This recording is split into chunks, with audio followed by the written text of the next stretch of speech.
Hello, everyone. Back to the Euphonos Legacy League. I'm your host, Mikoy, and I am this time joined by a co-host that isn't Euphonos. Introduce yourself.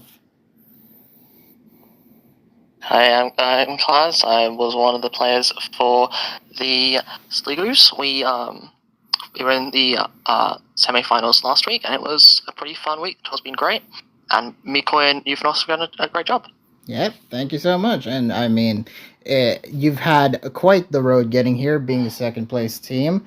And yeah, it's a shame that you didn't make finals, but it is a pretty big finals is a pretty big thing, and still feather in your cap that you made semifinals.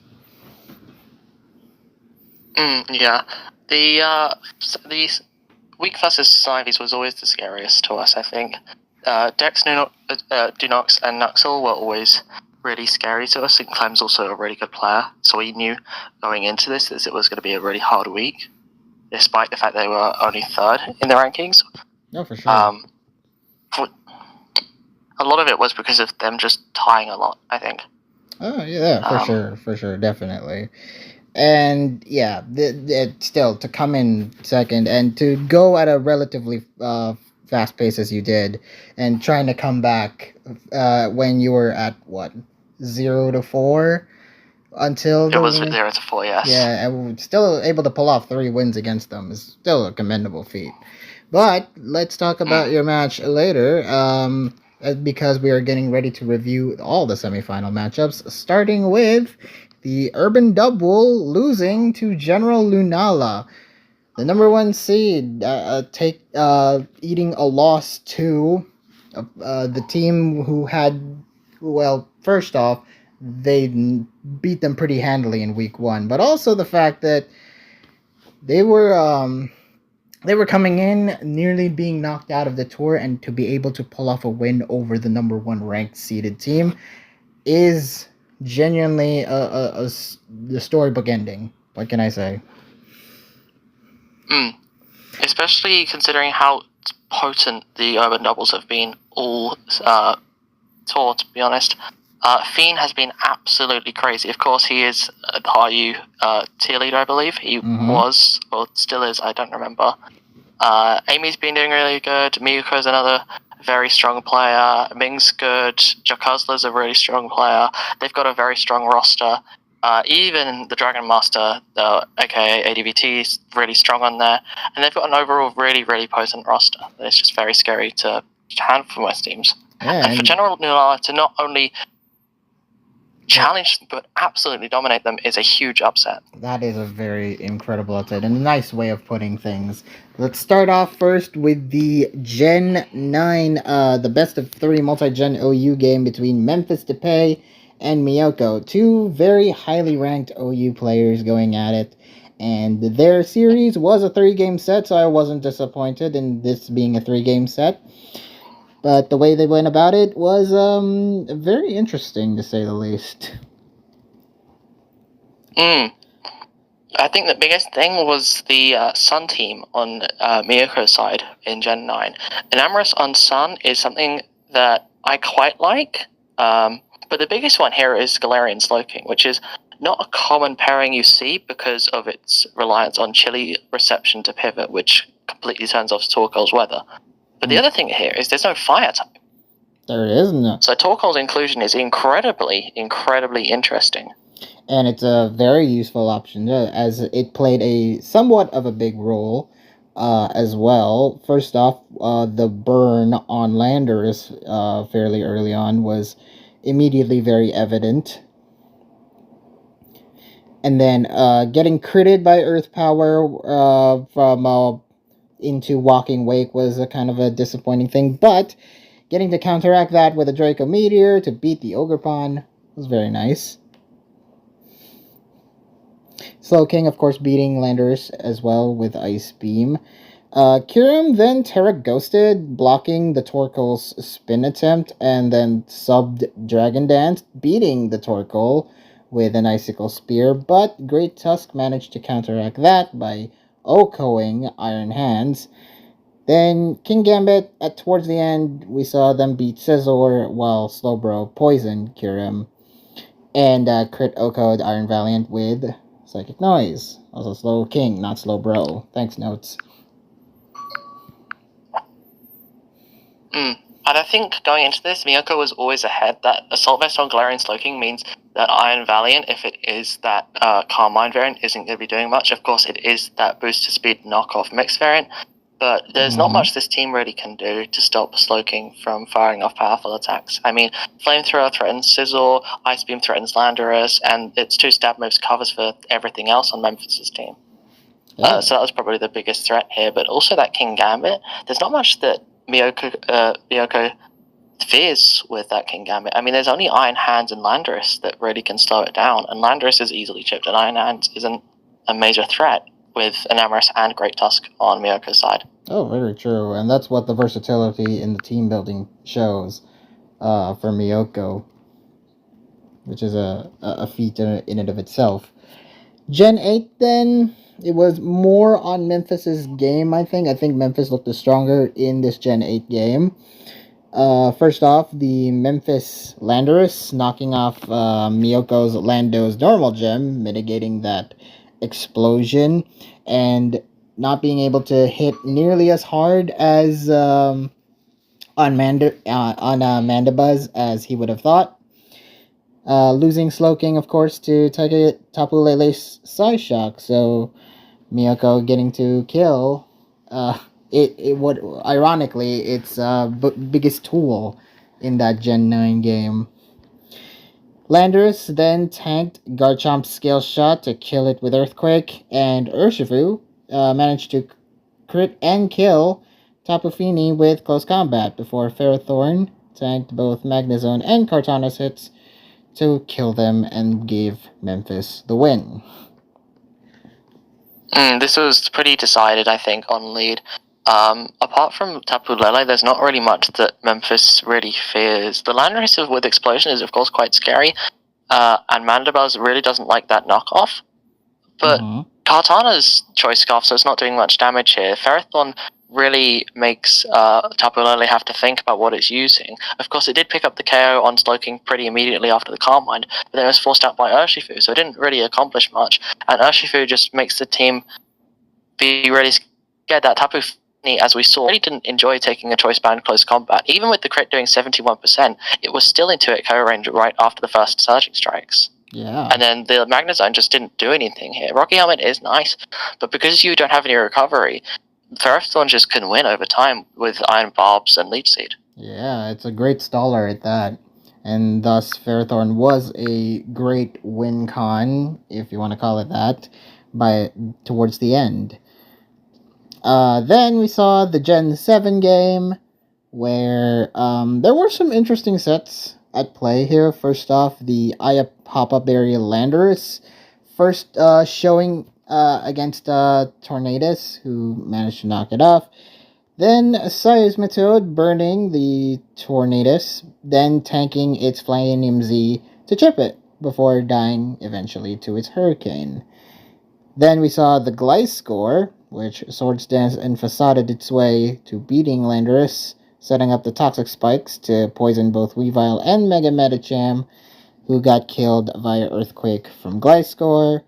And then towards the end, we saw Heatran burning Tornadus to kill it, while Gliscor beat Toxapex with Earthquake, finishing off Heatran and Magearna, killing Weavile in the end.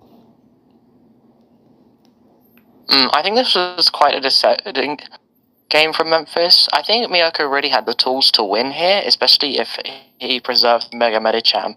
As Memphis doesn't really have anything to answer it long term, other than potentially Cresselia, depending on the set. But it's always a very strong wall breaker and stall breaker, especially. But that Toxic Spikes from Toxapex and the allowance of Toxic Spikes to remain up for such a long time, I think really decided that game. For sure. And Memphis just played to his strengths here. He can play the long term, especially with Landorus and Tornadus gone, with hazards from, I guess Seismitoad was gone, but mainly Toxapex.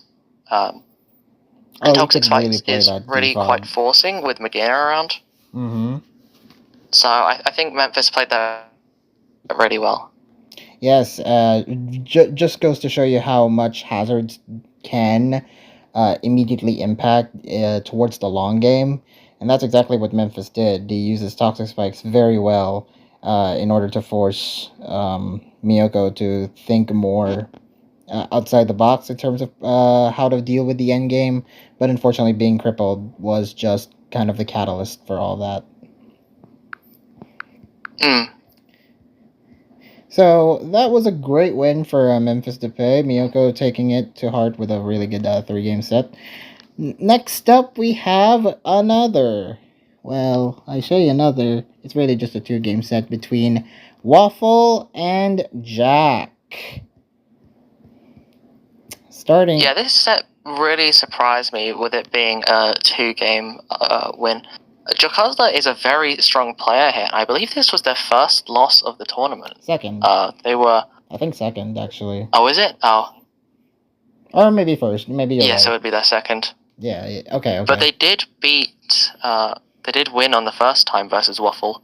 And I believe it was pretty comfortable as a win as well. Oh, yeah. So, the Jack dominated that first series. Waffle is really surprising here.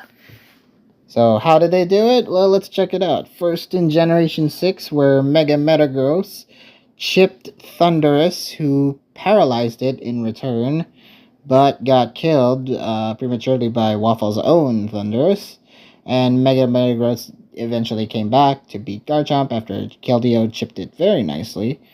Excadrill then managed to Toxic the Superior, who glared Mega Metagross in return, and the two paralyzed Mega Metagross to eventually ward for a little bit until Waffles won with Earthquake after tanking a boosted Bullet Punch.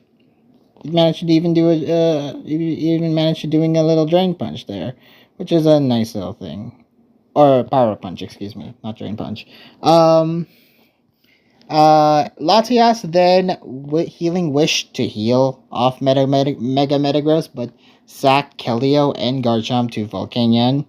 Then Superior managed to beat Excadrill before losing to Weavile. Metagross then beat Weavile after it defeated Thunderous, and despite being burned, beat Volcanion in the end to win Waffle this game. That game was very close, I think. I'm pretty sure Volcanion actually lost the roll there. If I'm correct, I believe that was a 9 in 16 chance to Oko with Flamethrower. Wow. If I'm remembering correctly. It is revealed to be Choice Scarf and Timid, so it could be slightly less damage. But Volcanion in Gen 6 is incredibly scary. Oh, and, yeah. It's a great late. It's a late game. It's a late game decider. Definitely, it's a great win con at that. Yeah. So again, great, very very well played game from both players in that Gen 6 game. Gen 5 was a little quicker and a lot more unfortunate for Jack. First off, we had the Garchomp, who managed to beat the Scizor with Fire Blast. Then Jirachi Ice Punched while Latios activated its White Herb, so there goes your Draco Meteor boost. Then Garchomp came back to beat the Tyranitar despite being toxic, managing to beat that with Earthquake. Latios then beat Jack's Latios and Starmie, while Reuniclus missed a Focus Blast against Jirachi, causing Jack to forfeit. Yeah, this game felt very decided quite quickly. I think the biggest thing was probably the fact that Latios just doesn't really fear anything. Sizzle can come in once or twice at best, and same with Tyranitar, but a lot of the team just punishes those for existing. I mean, Volcarona, once Tyranitar is gone, really doesn't fear anything on the team and can just Quiver Dance up twice to win. Garchomp can threaten Tyranitar pretty easily. Jirachi can threaten Tyranitar easily. Dragonite likes Tyranitar gone. Starmie threatens Tyranitar and Scizor, even though Scizor threatens Starmie in return. I mean, everything here really pressures Tyranitar for existing. Yeah, it seemed like Jack it seemed like Jack really wanted to bring sand offense and try to win that way, but unfortunately, most of the mons Waffle really well scouted for to beat Yeah, to yeah, beat I Jack agree. to beat Jack's team very handily. All right, so well done to Waffle, of course, proving why he is one of the more underrated players in this multi-gen OU at least. Next up, we have your specialty class, the Camo of Chaos tier, Mm, where the Hisui region beat the Dragon Master. Kind of a quick yeah, fashion. yeah. This didn't very much surprise me once I saw the Mapastiff on lead. Mapastiff is very scary for a lot of teams to handle because Stakeout plus Gigaton Hammer into close combat just is really hard to answer. Yeah. And ADVT with his hyper offense, once Mapastiff gets a chance to come in, it's kind of over. And while this actually isn't hyper offense, it is very offensive. Regirock and Toxapex are both here, but the Grimmsnarl makes the team almost seem meshed in a way. Whereas Hisui Region has a clear, concise idea. Mapastiff breaks open the game for Zero Aura to clean, and nothing really threatens Zero Aura past Tapu Lele. And potentially the Roaring Moon with its Ghost Steel typing, but Zero Aura can always just Steam Eruption with Life Orb, and then threaten that with a burn or even just a 2 KO. Zero Aura is that incredible as well. One of the top mons in Cam of Chaos, as we saw in TPP, and of course this. Really, the start of the show here was that bleeding to poison Megalopony, while Grimmsnarl failing that. Oh yeah, one of the turns that was noted here was Grimmsnarl failing to encore the tank growth because it was under psychic terrain. Kind of a common mistake when dealing with the things under that specific terrain. While Tapu Lele managed to trick Regirock before both removing hazards. And then Mabostiff, as I mentioned, it decided to crit Regirock with Gigaton Hammer, while Zero Aura managed to kill Tapu Lele with Oblivion Wing, killing, of course, the Toxapex with Steam Eruption before the Dragon Master forfeited. I think the biggest thing here was just the team construction in general. The reason just has a much more well-rounded team here. I mean, Tangrowth is able to just do a lot here with its Water Grass typing. Megaladios with the standard Mortal Spin Thundercage set, while it didn't do much here, is just really potent. Blissey, Dark Poison typing, is really something THR has a lot of experience with and like springing. Ghost Dark Regirock is able to spin block a lot, and Zero Aura, as seen at the end, just threatens everything by existing with Oblivion Wing, Knockoff, Steam Eruption, and that last move that's unrevealed is that Nasty Plot. So even if Toxapex was high health, it would just get nasty plot. It would just be a Nasty Plot from the Zero Aura, and then a Steam Eruption, or even an Oblivion Wing, depending on how low it is, to just remove it, and then nothing can really answer Zero Aura. Yeah, it's very much the team composition and the fact that Hisui Region has that mountain of experience as well. Over the past couple of weeks that he's been doing it, Hisui Region, he had eaten some losses here and there, but still you can't discount the fact that Hisui Region is a well versatile hand in Cam of Chaos. Yeah, their teams are somewhat shaky at times, but I think that they're slowly finding their footing. And another thing is that I want to point out, again, ADVT just doesn't have synergy between some of the Pokemon, especially the Grimmsnarl with the Tapu Lele. Generally, when you're using prankster Pokemon like Grimmsnarl, you're going to have a Tapu Bulu, because that means there's no psychic terrain to deny Grimmsnarl's attacks. But having your own Tapu Lele means that Grimmsnarl is just punished for existing. We saw the Encore get blocked. Parting Shot was also blocked at some point, I believe, by the psychic terrain. And Knockoff is slightly damning at times, but Grimmsnarl just isn't threatening much. So I don't think it was that big an issue for this reason. I agree. And definitely you brought up a very good point that bringing something other than the one that blocks priority is Definitely must have when in terms of team composition and just bringing good synergy with your Pokemon. Mm. So next up is SS Cap. It was supposed to be Ming versus Mentality, but the match was already decided by that point. So we're gonna move on to Gen 7 RU, where we see Fiend beating Seth. Were you surprised? Something tells me that this might have been slightly decided quite early on. Yes, and it was pretty much decided early on. Towards the beginning of this game, we saw the Swords Dance Jarapion beating the Flygon very early in terms of knockoff, poisoning the Pissimian as well after it tanked its Earthquake with Shuckaberry, leading to another kill. Then came the Snorlax, who just set up Curse and tanked Bronzong Sidewaves. It was just doing a very good job, and of course healing itself with Rest. It and of course block as well. That can't forget about that. The reason why Bronzong can't really switch out is because the blocking of Snorlax. And yeah, it just dealt the frustration and just swept. It just was a common winner by the end. Yeah, this was very much a game of experience versus inexperience. Seth is a very good player in his own right, but SMRU is not a tier he is well versed in, whereas Fiend has experience in every single RU tier in the Fairy generations, I believe, and even Gen 5 as well. But this one in particular being Gen 7, Fiend has a lot of experience in. I mean, we saw that with the Pursuit Drapion and the Curse block Snorlax being able to remove a lot of stuff, and then the common Pokemon like Snorlax, Registeel, and Sceptile. Mm-hmm. But there's a lot of experience that goes into this type of team building. I believe Snorlax isn't super common in the first place in the SMRU tier.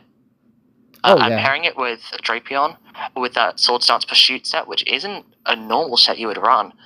Just really shows how well versed Fiend is in SMRU and just the RU tiers in general. Yeah, it just goes to show you how much you know the meta. And I do acknowledge the fact that Seth is good. It's just Fiend is just it's just 10 steps higher. Yeah, I agree. Speaking of something that is 10 steps higher, we saw the Gen 6 UU game between Toy Time King and Deanne Ratson. So yeah, this SMRU is always a tier, and I mean for ORSU, sorry. These are two quite unique teams. When I'm looking at Gen 6U, I'm thinking a lot of Scald, I'm thinking a lot of Florges, all that kind of stuff. We don't see a single Florges here, and we only see two real Scald users. Suicune being the major one here, but I don't even think Kingdra likes running Scald. Oh no, it just runs the typical Focus Energy set with Draco Meteor. Yeah, or Dragon Dance as well. True. But yeah, it's very interesting. Yeah, when I think Gen 6 UU, I usually think stall. But neither of these teams really are that stally. It's just bulky offense versus hyper offense, and Toy Time King seems to have won with that. So it was not a very short. It was not a very long game as well. Like we saw the Celebi using the Psychic to beat the Doublade, then setting up Light Screen with Klefki with Focus Energy Kingdra to beat the Suicune with Draco Meteor. It just goes to show you how powerful that thing is. And Gardevoir with Hydro Pump after tanking its Moonblast fairly well. Kingdra then just proceeded to sweep all around because critical hit boosts are very good. And yeah, it was not a very long win. No, it really wasn't. I think this game was a bit decided on some early misplays. I want to point out the fact that Suicune just got very chipped quite early on. So it allowed Celebi just to threaten Doublade in, whereas it should have been Suicune pressuring Celebi a little bit more with whatever it has, maybe a scald burn, so it can't set up as easily. And Mandibuzz also got chipped quite early on. It should have been able to remove hazards earlier than it. Well, it just didn't remove hazards. Once the Suicune stall didn't exactly pan out the way Danny Ratson could have maybe wanted, Toy Time King took advantage of that and really proved himself. Yeah, I think this was a very, very strong build from TTK. I really like the synergy here. Kingdra just threatens a lot of the EU tier in general, but you have the Mega Aerodactyl that's just able to outspeed everything and threaten big damage. Infernape with Life Orb mixed set, it's almost impossible to wall. Doublade's bulky and just threatens a lot of the tier with Swords Dance and the mixture of Steel Fighting coverage with Shadow Sneak. And Klefki is just a great enabler with Light Screen, Reflect, Thunder Wave, or Spike support. Just an all-rounded team for hyper offense, and it worked here. Yep, I 100% agree. Next up is Black and White Ubers, where we saw Society beat Shitrock Enjoyer. This one, I don't think it was that quick as well. It did go a fair amount, but there were some things that happened. First of all, the Tentacruel tried to haze away the boosts of Rayquaza early on, losing eventually to its E-Speed. But it managing to set up the Toxic Spikes earlier meant that Arceus eventually lost to Society's Arceus Ghost, who tanked its hits and beat Rayquaza with Judgment.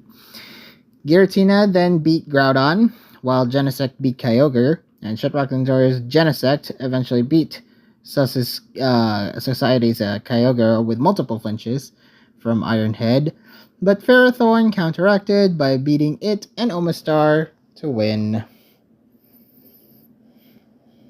Yeah, I think this was quite decided early on. Tentacruel with Toxic Spikes just kind of won very quickly because Shitrock doesn't have any removal, and there's no way to remove Toxic Spikes outside of Rapid Spin and a Poison type, which Shitrock doesn't have either of. Rayquaza is a decently threatening Pokemon, but between Ferrothorn and Ghost-type Arceus, it doesn't really do much. I mean, of course, really. Tentacruel and Kyogre fear Extreme Speed, but these are both Rain teams, and, well, V-Create isn't doing any damage here, so it's going to be the Earthquake variant. So... Imagine if Toxic Rayquaza got burned twice. If Tentacruel manages to, hey, maybe scald it. Oh, wow. Oh, this thing is burned. Well, I'm going to have a bad time. Then, yeah. And, of course, towards the end, we saw maybe the Arceus could have been more well-kept to have something against Ferrothorn. Or maybe Groudon could fulfill that role. But still, it was pretty much decided early on. Yeah, and it also isn't the standard D-Killer set, so even if it was getting a Swords Dance up, it would still be struggling between Ferrothorn and Origin Giratina. Yeah. And of course, towards the end, we saw Ferrothorn walling and hitting that Power Whip against the Omastar. Very, very well done. Yeah, a clean game from Society. Next up is a very short Gen 4 1v1 series between Ami and Burn. We saw game 1 where we saw Suicune tanking multiple Stone Edges to beat Tyranitar with Surf, or at least just one, beating that with Surf. Game 2, we saw Rhyperior defeating T-Tar with Earthquake, and then game 3 we saw Zapdos beating Gyarados with Thunderbolt. Yeah, I feel like this is just Gen 4 1v1 being Gen 4 1v1. It's just a metagame where it comes down to experience, I think. Mm-hmm. And, well, Amy really has that team experience. I mean, in game 1, Suicune's threatening Tyranitar, and Tyranitar really wants to be 1v1ing that Zapdos, which beats both Venusaur and Suicune. So it really comes down to Suicune and Zapdos versus Venusaur and Tyranitar, I think. Both Burn Suicune and Amy's Inferno really don't do too much here. I think Inferno is a possibility, but it's too situational. I mean, if it runs into Scarf Tyranitar, it loses, and if Suicune is brought, then it also loses, so it's way too risky. And same with Burn Suicune. I mean, if it's Suicune on Suicune, I'm pretty sure Amy Suicune will win. And if it's Zapdos versus Suicune, it's an instant loss. Yeah. Game 2, I mean, nothing really threatens Rhyperior here, if I'm correct. I think Cresselia, even with Ice Beam, loses. Partially because of the sand. Although there's no sand. Mega Horn. Gyarados, I think, wins, but between Suicune and Zapdos, it doesn't really want to be brought. And, well, Tyranitar did lose. And Zapdos is also a decent Pokemon here as well. Yeah. And then third game, again, Zapdos just isn't threatened by anything here. Gyarados loses, Rotom doesn't do anything to Zapdos when it's my form, and Cresselia just doesn't have the damage outside of Calm Mind, which I'm pretty sure Thunder Wave Zapdos can slowly beat. I might be wrong on that. Cresselia might have done stuff, but Tyranitar is also really strong here. So it's a bit risky to bring. Yeah, alright. And that was the first series done. Now let's move on to your series, the Radioactive Sliggoo Project versus the Snivy of Spades. First up, it was supposed to be Hori versus Wesley, ended up being Hori taking a win over True Psycho. Yeah, I was really confident in how Hori's been playing this tour. Their losses have been not that decided, I think. Sometimes it's been quite unlucky, but that's just how the game goes sometimes. Sometimes you get lucky, sometimes you get unlucky. But I think Hori really showed off why they're a good player. I mean, two set wins. Yep. And, I mean, the second game was very decided, but let's focus on the first game first. The first game was True Psycho, or 1 HP Bar, as you saw, bringing Stall and trying to make Hori's life a living hell to no avail. It was very long. This was probably one of the longest overall games in the whole tour, if not this week. We saw some moments here, like Slowking burning Landorus and Blissey paralyzing Melmetal, while Hori counteracted that with paralyzing the Slowking and Corviknight before Clefable heal-belled to fully heal all those statuses off. Melmetal was then fully paralyzed in Flamethrower, dying to a crit Future Sight, while Dragonite warred with Corviknight by setting Dean Dance, as Corviknight was, of course, using Roost and Iron Defense to tank its Ice Punches, as Slowking eventually killed Landorus. Dragonite eventually claimed his first kill with Clefable and Ice Punch Corviknight after multiple full paras, while Slowking managed to poison Dragapult by using Sludge Bomb. And then towards the end, we saw Slowking kill Clefable, while Ferrothorn managed to stall out Gastrodon before dying to Blissey Seismitosis after multiple paras, and Dragonite eventually set up D-Dance and swept the remaining parts of the stall team to win. Yeah, this was a very close game, I think. Dragonite was really carrying Hori here. I think Hori recognized Dragonite as a win con quite early and had to preserve it. And I think True Cycle also recognized that Corviknight was a really big Pokemon to keep. But losing that Corviknight early on really did a number. Losing a lot of health on Clefable early on really didn't help. I mean, it only used one heal bell before falling. And while it isn't that Magic Guard variant, the team just doesn't like hazards in general, so Clefable can't come in safely much. And it's also slower than half the team as well. I mean, Hori's Clefable has Sticky Barb and Thunder Wave Spam, so it's going to be faster than half the team. Ferrothorn and Melmetal are the two slower Pokemon, but they both threaten Clefable. And the rest of the team is just faster, so it can't really do much after getting weakened. Oh, true. And I think Hori was able to execute that weakness quite quickly for a stall game. Yeah, for a stall game. And, you know, credit to Hori for absolutely playing this out. And also credit to True Psycho for, you know, giving him at least that fight against the stall team. Yeah, it was a very close game as well. I will say that.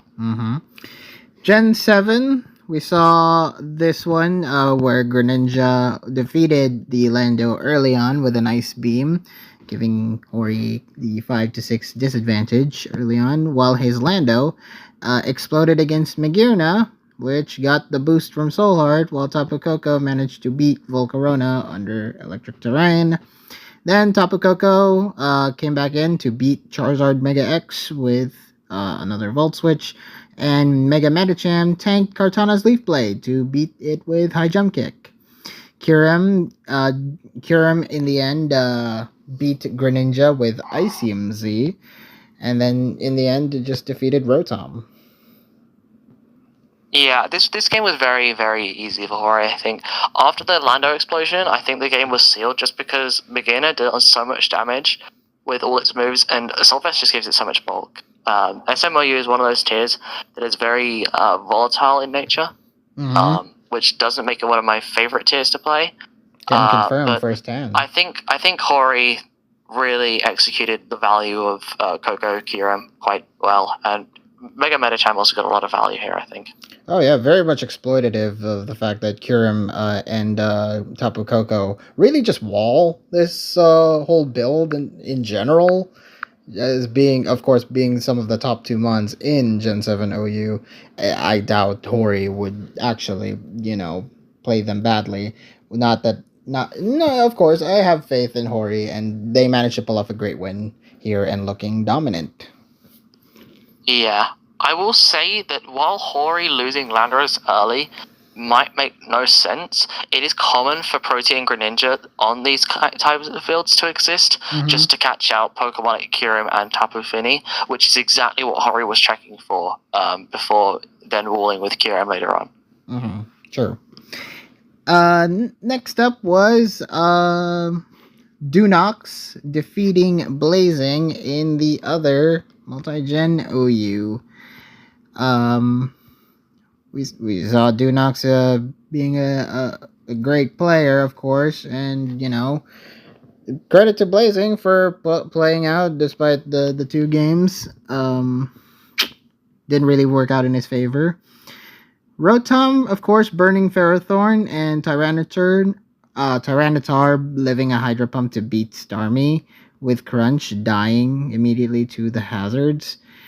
Heatran then burning Tyranitar, who froze it in return, leading to Kyurem's outrage, killing Landorus, while Dunox's own Landorus managed to beat Rotom and Excadrill before Blazing forfeited.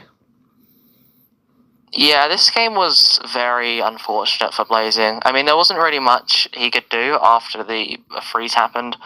Heatran was just really important, and once that was basically gone, the game was sealed. I mean, credit to Dunox. He's still an incredible player, but the freeze did not help Blazing whatsoever. Did not help at all. Next is Generation 6, where we saw Tornadus crit kill Excadrill early on, forcing Blazing to knock off Tangro's Rocky Helmet using Landorus, with Mega Alakazam eventually beating Excadrill. Mega Metagross then beat Lando and a Toxic Zapdos, and Weavile and Mega Alakazam both lost to crit kills before Tangrowth eventually beating Keldeo. Yeah, this game was heartbreaking to watch on our side, I think. Just this game felt very, very unfavored for Blazing, and even after game we were like, this was something else in terms of luck. I think as much as this is coming from a lot of bias and a lot of hindsight, I think Blazing did have the matchup here without the crits and all that kind of stuff. Excadrill was definitely thrown away earlier than it should have been, because hazards were so important to keep off in this game, but I think between a lot of the offensive pieces with hazards gone, I think Blazing would have just won via offensive pressure. Oh yeah, he has the tools like Mega Alakazam and Keldeo and Weavile. He could easily sweep through Dunox's team if if things just went more his way. Yeah, this game did hurt quite a bit. It is still quite important to note, though, how good Dunox is. So even if luck went our way, I'm not sure how well Gen 4 would have gone. Especially with how rough Blazing's 4-5-6 series this entire tour has been. Yeah, Blazing's not had the greatest of runs, while Dunox has, and still a feather in the cap, and a win is a win for Dunox. All right, Yeah. now to talk about your game versus the L Taker. You have now beaten him twice. Yeah, this game was scary at first, I'll say that. Sticky Web from Deoxys Speed really scared me because I realized Mabastiff now outspeeds my entire team, bar Tapuilele as it's got Choice Scarf. But then I realized about turn 4 that Diancie is just able to come in. I did the exact same thing that happened in this game to Hisiri region in testing 5 minutes before this game. Mm-hmm. So I knew that Diancie could just come in on anything and set up for free. Oh yeah. Which is exactly what happened. Colossal tried to win long term with Anchor Shot stalling, but I have Strength Sap. Clear Body stops any Strength Sap attempts of its own, and if there is the potential of Parting Shot or anything, Clear Body just stops it entirely. That's why I didn't Mega Evolve until when I could confirm that Colossal wasn't gone. Otherwise, Parting Shot will just force me out, and I don't want that. That's true. And that'll also mean that Diancie is playing. now potentially able to get sticky webbed. I did learn after this game that Regirock had Spectral Thief, so Diancie shouldn't have been able to win as quickly as it did. But even with that, Regirock is that Ghost's dark typing, and I have Magical Talk, so once Diancie gets a single +1 boost from Dragon Dance, Regirock is 2-hit KO'd even after the Spectral Thief. So I'm able to just remove that, or even just play it slow and win over time, and there's not much that Elk Taker can do. Mm-hmm. Yes, and you were just able to win quickly, and yes, I do agree with your statement in the actual game itself that how is this not S tier? Because yeah, it's proven to be quite the versatile asset, being able to escape hazards very well, getting into setup against potential threats like Colossal here, and yeah, even Regirock, even the threat of Regirock can't escape the fact that just Mega Diancie is that good. I will say that my take of Mega Diancie being S tier is not a favored one in Council. I have seen a lot of people rate it lower, but it is my most used Mega evolution by a landslide, and it's probably even my most used Pokemon by a landslide outside of maybe Toxapex and Galarian Slacking. But Regen Vest in Kamove Chaos is near essential on most teams, so I don't really include that one. Okay, fair enough. But still, good win. A good win for your Clas, and still, you look very strong. Next up is Dex versus Concept in SS Cap. Well, I wish this game went more in the favor of Concept, but there were some unfortunate plays that happened, especially one very, very critical unfortunate thing that happened, but we'll get to that when we get to that. First off, though, both setting up hazards fairly well until Renerigus decided to burn both Clefable and Tornadus before sacking it to Hurricane. Then Slowking managed to defeat Hedren. And here's the very unfortunate part. We see Venomicon here. It was trying to set up nicely. It has the setup until the critical hit Future Side eventually cost him. And I don't know if that mattered, but that was still very unfortunate that it happened. Then Zeraora managed to defeat Tornadus while Slowking defeated Clefable before Concept eventually forfeited. Yeah, this game hurt because that Future Sight critical hit did matter in the end. It's never an Oko from Galarian Slowking unless it is Choice Specs, which it will never be. And the other thing is that the Runerigus play, sorry. I always read that Pokemon wrong. That wasn't a sack. That was more so a recognition of there's no switch into Tornadus, and we need a Toxic Spikes or a Willow here for any chance at winning. I believe it was Toxic Spikes. This was something Concept said, but this was not the best played by Concept, I think. Even despite all the hacks, especially with Argonaut getting a knockoff and an extra spike up that it shouldn't have been able to, I think it didn't matter in the end. Hadron was very poorly played by Concept, and that had a lot of chances to come in and do stuff. Yeah. Even if Economicon lived that future sight, it still has to play around Equilibra's Flash Cannon and Earth Power. And if Venomicon ever roosts on an Earth Power while it's below, I think, 55 to 60% HP, it's most likely going to faint, which isn't fun for Concept. So Zex is always in the driver's seat there. Even at +6, Concept is still relying on Hurricanes to hit. He's still relying on confusion hits. He's relying on Hurricane to not miss. He's relying on Equilibra to not get lucky with any Flash Cannon special defense drops, and he's relying on Slowking not getting another future side up. So I think Dex was most likely always going to win this game either way. Yeah, that's a lot to think of just for that one mon, and that unfortunate. There were, of course, you're banking on the fact that you need these multiple scenarios for that to happen, but it was always going to be towards the end. Yeah, you're right. It was always going to end up the way that Dex ultimately wins, because he had more mons to burn, and he had the better play all throughout. Yeah, I agree.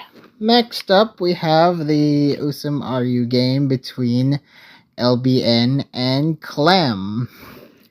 LBN, well, I mentioned the fact that LBN is one of the most underrated RU players, and having them in your team really showed you the fact that, your RU players are great, and LBN just so happens to be that clutch, that one you needed for these later weeks. And he did well. Yeah, LBN did a lot. LBN definitely did a lot, and we were confident getting them early on. I mean, I've played with LBN in tours before. I think Space has also managed tours with them before, or rather managed with them as a player on his teams before. So we've had experience with LBN before, but we also know them from other places around Smogon. So we knew they were already a great pick. Even outside of SMRU, we already knew that they were a good player and that they would do well. And to hear them be considered underrated is actually a surprise to us. Yeah, he's very well talented, and to be able to take Clem to this limit, especially in a high, in a semifinal game of all things, really goes to show you how powerful these players are. So, first off, we have LBN doing well in the first couple of turns, burning the Slowbro, who missed a Toxic, and using StillEMZ Delmise to beat Roserade, sacking it to Slowbro after. Aerodactyl, though, missed the pursuit via confusion and was pursued instead by Metagross, who only for Beware to kill Noivern with Double Edge later on. Flygon, of course, then killed Metagross. Then Registeel Toxic Milotic, who tanked a Normalium Z from Beware, but lost to its Double Edge despite burning it. Flygon then beat Nidoqueen, and Registeel finished off Mega Glalie for Clem to win. Yeah, this game was close. I think the biggest thing was Metagross just getting relieved by Flygon. I think LBN made a play and got the play wrong, which ended up snowballing quite catastrophically into a loss here. I think once that happened, Clem had a decently clear win path. I mean, there wasn't really much that could go wrong unless Clem either missed a move, got crit, or just misplayed. Didn't think. Yeah, misplayed entirely. Yeah, overall, it was just a very good game between these two. And, still credit to LBN. He still took Clem to a decent fight. Yeah, it got very close in the end. Maybe, like, a little bit more chip on that Registeel and it would have been over, I think. Or even a potential critical hit, although with that roll being a 47%, I don't think a critical hit will ever kill. Mm-hmm. Next up, we have Oras UU. We have your GOAT, Lyra, versus Lamina. And Lyra proving once again why they are just one of the top Oras UU players. Yeah, I did not realize this game was played when it was, because we weren't linked to the game at all. Hori also did the same, but Lyra just didn't link. I got pinged 3 times that week, asking about scheduling, asking if people are arriving, asking for Lyra to get on, and it was something else. And then I find out Lyra's already playing. It's like, what? What happened here? Lyra's the surprise factor to your team. First off, Or maybe just to me. yeah, Seismitoad killing Klefki after both setting up hazards fairly neatly, while Mian Xiao tanking a Celebi Psychic to allow Crobat to kill Venomoth, taunting Cloyster to prevent it from shell smashing. Natural Gift Cloyster, we saw that being used, defeating Empoleon, but lost to Mian Xiao via high jump kick, who killed Celebi with U-turn. Seismitoad then eventually killed Cobalion, while Hydreigon beat Mega Sharpedo for the win. Yeah, this was a really surprisingly close game. I think once Mianshao lived that psychic, I think it was very much in Lyra's favor. But Mianshao living that psychic is not likely. I think Lyra got very lucky there. I believe that was one of the lower rolls that could have happened. Yeah, I was genuinely surprised. surprised. Isn't particularly bulky, and Celebi, while it's not super strong, it still stabs psychic off on 100 special attack stat. It's 299 well invested, and Mianchao is only 60 bulk. It's only got like 251 HP and 150 special defense, so it's not living many hits. Yeah, to see it live a psychic that cleanly too, just goes to show you that some mons just have either the investment or the mental fortitude to live a hit. Yeah, especially with 3 triple spikes and stealth rock up. Yeah, and being able to regen that off and just to preserve it for later, that's amazing. Exactly. And then once that happened, the game was just kind of over as long as Lyra played decently safely. I mean, Natural Gift Cloister with whatever the electric barrier is was a really cool tech. Lyra likes to bring a lot of Empoleon builds. I mean, we've seen how strong Empoleon and Crobat are in UU. And Florges as well, but mainly Empoleon and Crobat. Those are the 2 that were brought here. They've been incredibly strong, so seeing that Natural Gift is really cool. Yep, same. But it just didn't do enough. I mean, this was turn 11, mind you, and only Mianshao and Empoleon are already chipped. Everything else is 100% health, excluding Crobat, which is basically full health, whereas Lamina only has 3 Pokemon after Cloister, which isn't setting up ever. I mean, Sharpedo is not particularly threatening at this point. Celebi can't do anything versus Crobat or Mianshao, and Cobalion can't do enough long term. Yeah. It can outspeed Mianshao, but Aerodactyl threatens it with its Mega Evolution Earthquake. Crobat's able to just Brave Bird, Roost, Taunt, U-turn, do whatever it wants. Seismitoad lives a couple hits. Hydreigon outspeeds with Choice Scarf. Yep. At this point, it's over. Yeah. Lamina's just praying for a misplay. Lyra just absolutely dominating the endgame. Alright, next up, your penultimate game where we saw Madeline Morningstar defeat one of the best black and white Ubers players we've had in Bread Sandwich. Yeah, this was a very, very upsetting game for us. I think Bread Sandwich has been absolutely dominant this entire tour. Yep. And this loss was something. I mean, early KO to picking up Deoxys attack, one of the scariest Pokemon in Gen 5. It's not as scary as in Gen 4, but in Gen 5 it's still a major threat. Nothing can switch into it. So just picking up a free KO off the spot was really nice for us, but it just didn't do much in the end. I mean, Tentacruel got forced out by a Carmine Thunder Kyogre. And then it was kind of just from there. I mean, like, we have a Lugia that can't do anything with hazards up. Yeah. Arceus Rock gets OHKO'd by Life Orb Rayquaza. Yep. And then it's just kind of over. Yeah, it was kind of over. Of course, that The crit kill from Ferrothorn with Power Whip against Hydro Pumping Kyogre was a thing, and then Rayquaza just getting to set up, sweeping nearly everything until losing to its own confusion, and then Arceus Ghost and Genesect just picking up the scraps to beat Giratina at the end.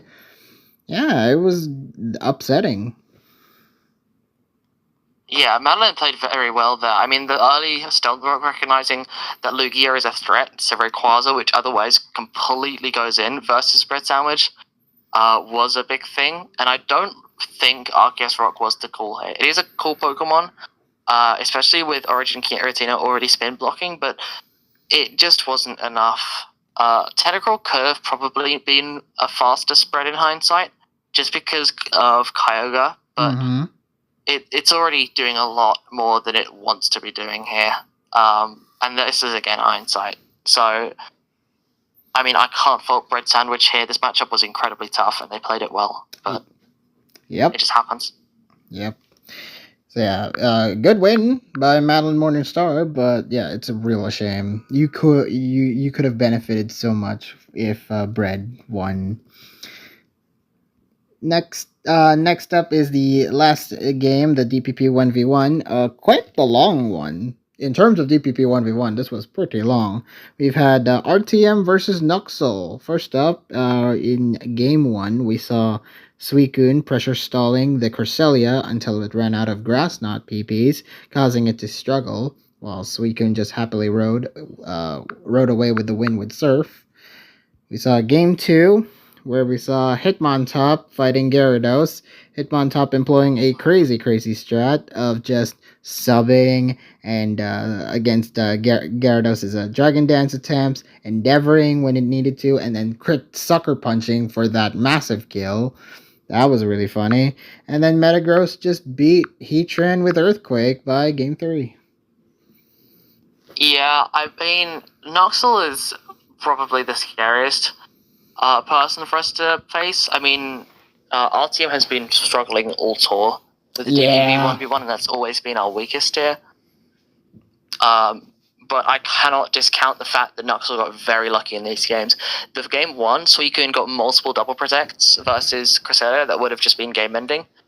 And that didn't help. I think there were 3 times where Cresselia would have OHKO'd Suicune and it just got a double protect that put it back out of range of Grass Knot. And game 2, I'm not sure if the Sucker Punch crit mattered, but if it did, then that sucks. I'm gonna guess it didn't because Substitute was up and all that kind of stuff. I mean, it was a tough call to make anyway. Flaking beats Rotom Mo, and depending on the Metagross variant, you can potentially win with Heatran, but it was faster, so it doesn't matter. Yeah, and so yeah, kudos to Nuxel for again running away with another 3-game set and another win. All right, now we have covered all our bases. It is time now to predict finals between the bottom 2 teams in the General Lunala versus Snivy of Spades lineup. We have Memphis Depay versus True Psycho. Yeah, this is a matchup. I didn't expect to see True Psycho here as the starting player. I expected it to be someone else. Who was it again? Wesley, I think it was. I think it was Wesley that True Psycho subbed in for. I expected it to be Wesley. I mean, True Psycho has been doing incredibly well this tour. I think their growth has been absolutely immaculate the past year. They went from an average to not very good player to someone that actually has decently stood out to me. Whereas Memphis is just a very strong player here. I think this will be a good set to watch. I mean, 789 is very volatile in nature. Both Gen 7 and Gen 9 are very explosive in nature, I think. So I think there will be a bit of matchup luck to it, which means it will be a much more prep-heavy set than other tiers. But if I'm going to go with a player, I think as much as I respect True Psycho for absolutely doing incredible, I think it's going to be Memphis this one. They've just been very, very consistent, and it is a Gen 7 start. I think Memphis is likely going to win Gen 7 early on, and that first metagame win is so valuable in these better 3 sets. Yeah, I'm gonna agree with you here. Memphis Depay has been absolutely showing up in these past couple of weeks. They've been strong all throughout, and I doubt I'll even hedge a bet in saying that this game ends in 2. Like, I think Memphis Depay will absolutely run away with Gen 7, and then whatever that next tier shows up, I don't think True Psycho can withstand how good Memphis Depay has been. So yeah, we're both going with Memphis Depay on this one. I will go with a 3-game win for Memphis. I think True Psycho will win Gen 8. I think Gen 8 is their more comfortable tier, and I think if they play it smart with a team that's a bit more adjusted for what Memphis likes to bring, they can probably win. But I think it'll be a lot of prep that they need to do, and it'll be very difficult for them to even get to Game 3. I think it'll be a close Game 2 in Gen 8, but I think they'll win Game 2, but overall lose the set to Memphis. I think 7 and 9 will go to Memphis. Okay. Next up, we have the other best of 3 multi-gen OU between Waffle and Dunox. Would you like to go first? I'll go first. Dunox 2-0. Yeah. I don't think I have to explain this one. Dunox has been completely dominant. I think they 2-0'd Waffle last time. Every single team they've brought has been incredibly consistent. I mean, Waffle's a strong player, and I know THR likes to have a lot of support in her builds, and she likes to be very active with her team. But I'm pretty sure Dunox has got this in the bag. I got a little bit more confident in that. I think Waffle, they are gonna lose here, but I think to play what you said off of the other multi-gen OU, I think Waffle's got a bit more chances here, especially with Dunox. If Dunox falters, it's very very evident when Dunox falters, and Waffle could easily take advantage and maybe knock off a game there, but. In the end, I am picking Dunox. I think Dunox has been absolutely incredible and a worthy winner here for multi-gen OU at least. Yeah, understandable. I can see that as well. Next up is Cam of Chaos. We have the Hisui region versus Haha Gamered, and I have been noting the discussions in the thread of how this game will go. So I want to get your thoughts, Clas. I'm going to start off with explaining my reasoning. So Hisui region has definitely got higher highs. I think they've been overperforming this tour. I think they've really prepared for their opponents really well. I think a lot of their teams are well constructed. I mean, look at what happened versus Hisui region when I played her. I mean, she brought a team that completely countered my Sun team. I don't know how she misplayed into letting me win there. That was a game. But that was a game. That was a game, and she should have won it. She had absolutely out-prepped me. But I managed to outplay her in that. But I think her lows are really low. I mean, I will tell this now. The team that Haha Gamer brought versus me last week was a team made by the Hisui region. Oh. And that just shows that her teams can be hit or miss. Whereas I know Haha Gamer, while his highs are lower, his teams are consistent. Every single team he has brought has been consistent and has had outs that he can use. It doesn't have to be extremely risky plays. It just has to be something consistent that wears down slowly, or it can be something explosive. He has teams that do work, and I think Hisui region is a stronger player, but I think Haha Gamer will win this. Ooh. I think his consistency and the fact that he has more confidence with his teams, I think will mean that Haha Gamer wins. I also know what he's bringing, but I will not say what it is. Yeah, if it's possible, don't say anything regarding team choices. We forbid any team revealing or anything like that in the future. Yes, that doesn't sound very fun. So, and you make a very compelling argument to saying how Haha Gamer should win. The fact that he's brought consistent teams, and the fact, Hisui region, their teams could be rather hit or miss. We've seen the hits, like in this tour, but we've also seen the misses, TPP. So yeah, it could go really 50-50 either way. I am gonna disagree with you a little bit and go for the Hisui region, but I won't be surprised if Haha Gamer wins. Like, if there's a week that Haha Gamer could finally get off that one other win that they need, it's probably this against the Hisui region. So he really needs to show up, and the teams that he needs to bring, the team that this one needs to bring is gonna be very good, and it's going to be a tough fight against the Hisui region. But I think he'll might. Well, in my prediction, he'll falter just a little bit. But I could see them winning. I could really see them winning. Yeah, I also can see Hisui winning here. I mean, she's been incredibly consistent. 5-1 record. Should have been 6-0, to be honest. I'm going to be honest. I think at some point I got quite lucky in our set. And that would have meant that she would have been the only player at a 6-0 record. But yeah, I think I can see this going either way. I will say Haha Gamed, but both players are very, very good here. Yeah, it could really go either way. It's going to be very close. I might wager the fact that this might decide this year's I can see that as well. I will go with you on that. I think because we haven't seen the game played already, I think we'll have this as the decider. Yep. The other decider, a little less so than the Cam of Chaos one, but still very worth to mention, is the SS Cap game between Mentality and Dex.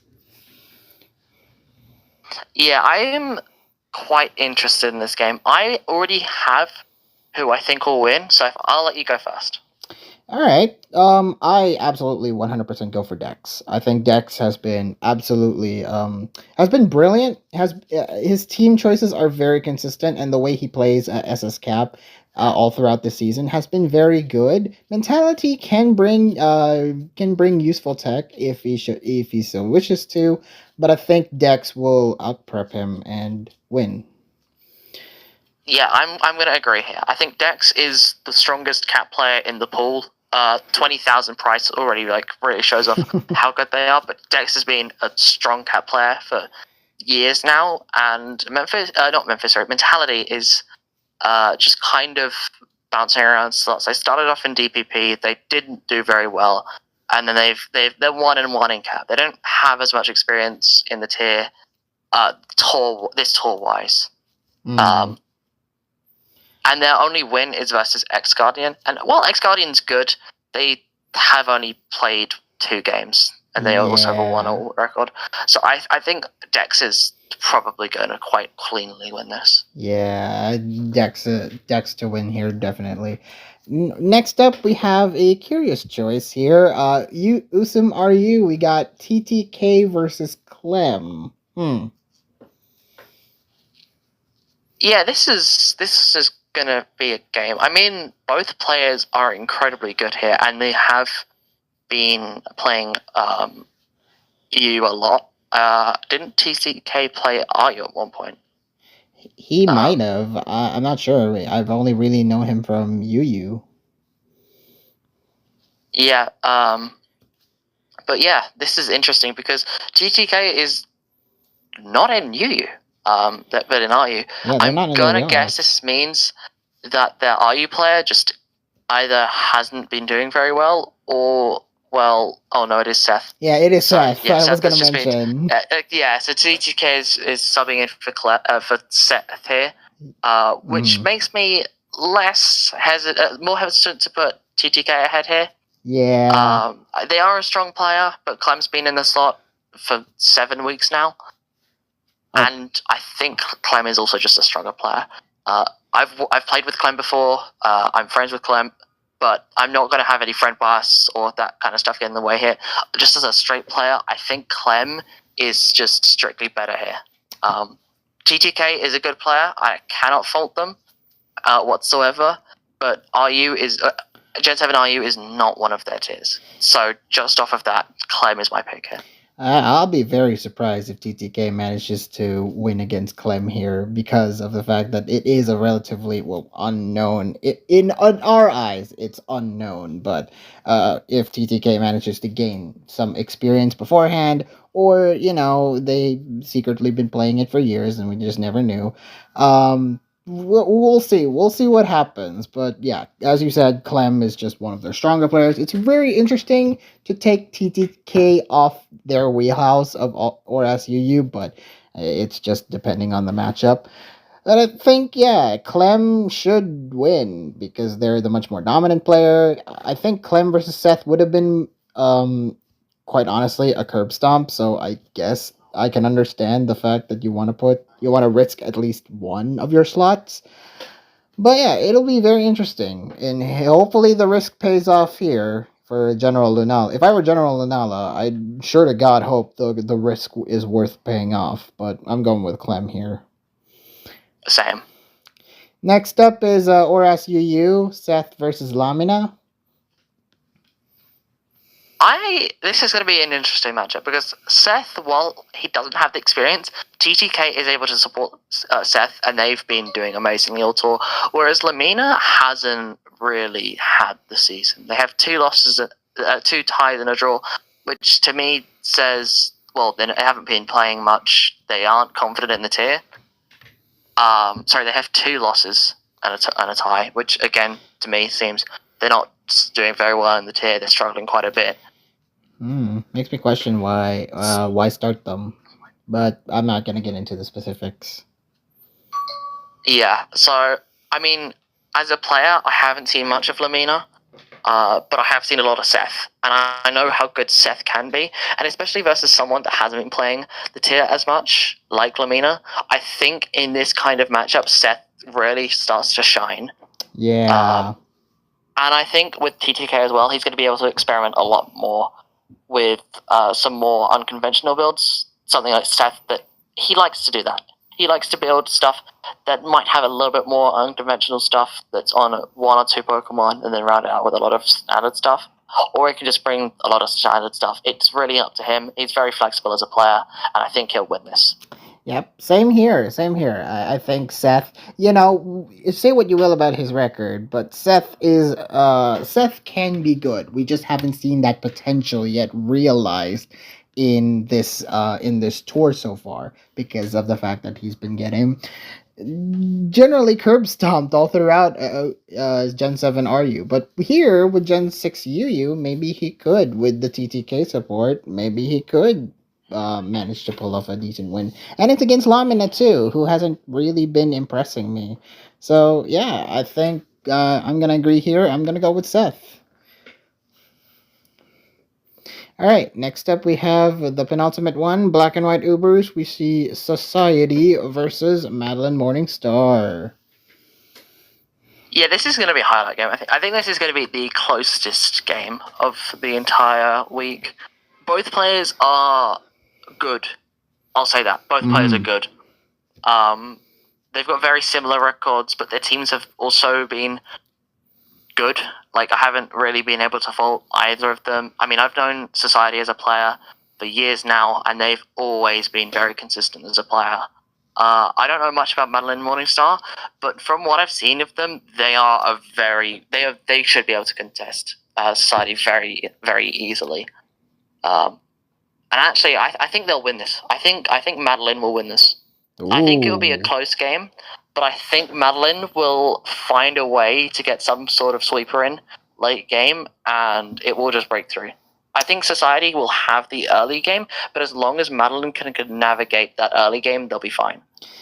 Meanwhile, as much as I would love to praise Madeline Morningstar, and then to give her credit, Madeline Morningstar has been, when they show up during games, they're able to play super well, and it seems like they are focused every time they play.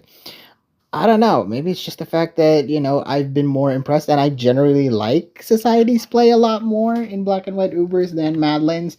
That's kind of tipping me for the edge here. So yeah, this is another game that is quite 50-50. This could also decide the game if if this could decide the turn of the series. Maybe it could be a general good omen. Maybe it could swing the tide for either team. Yeah, I'm going society here just on the merits of their performances and the fact that they've been playing super well. This seems like a pretty easy bet. But Madeline can pull off quite the win if they choose to play at their level that they've usually done for their wins. Yeah, I agree. I can see that. I will still go Madeline here, though. All right, and finally we have the DPP 1v1 games between Uwu 1v1 and Nuxel. I am going to make the very surprising say here. I think this is going to be a clean sweep from Nuxel. Me too. Is that? I mean, we're totally like doing the unpredictability. Anything can happen, Clas. Yeah. Yeah, anything can happen here. I mean, we can completely get shown up, and Uwu 1v1 just completely stops Nuxel in his tracks in a 3-0 win. Just imagine. It could happen, and it might be what General Lunala needs. But Nuxel has just been by far and away the best player in the DPP 1v1 slot, and it's not even close. Oh, yeah. Not only are they the only player with more than 4 wins that hasn't lost yet, they're also the only person with no losses. I mean, they did draw 1 week, but they haven't even lost a game yet. They're undefeated. And looking at literally every other DP1 player, the only person that I can see that has stood out here is Dreepy with a 401 record. Every other person that plays the tier hasn't been.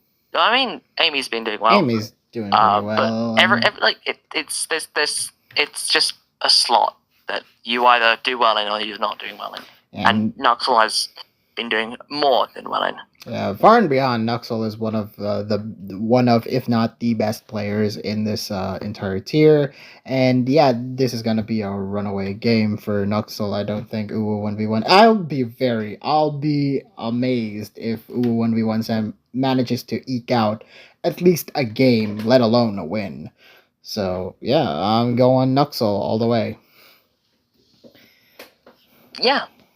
All right, and then with that has been the predictions part done, and of course the recap that that previously went into this. But thank you, Clas, for joining us. This has been a very thank you for having me as well. Yeah, and this is a very nice insight to all the games, and I like to have guests on, and yeah, hopefully we'll see you in more videos in the future. Yeah, thank you for having me, and I hope to be in some more as well. Alright, and thank you guys for watching, liking, commenting, and subscribing. Click that notification bell so you wouldn't miss a video once it comes out. And I'll see you for the finale, at least, in terms of the tour itself, of the Euphonos Legacy League. And stay tuned for potentially more bonus content if you guys would like that. We would be very much appreciated. But until then, this has been McCoy, signing out.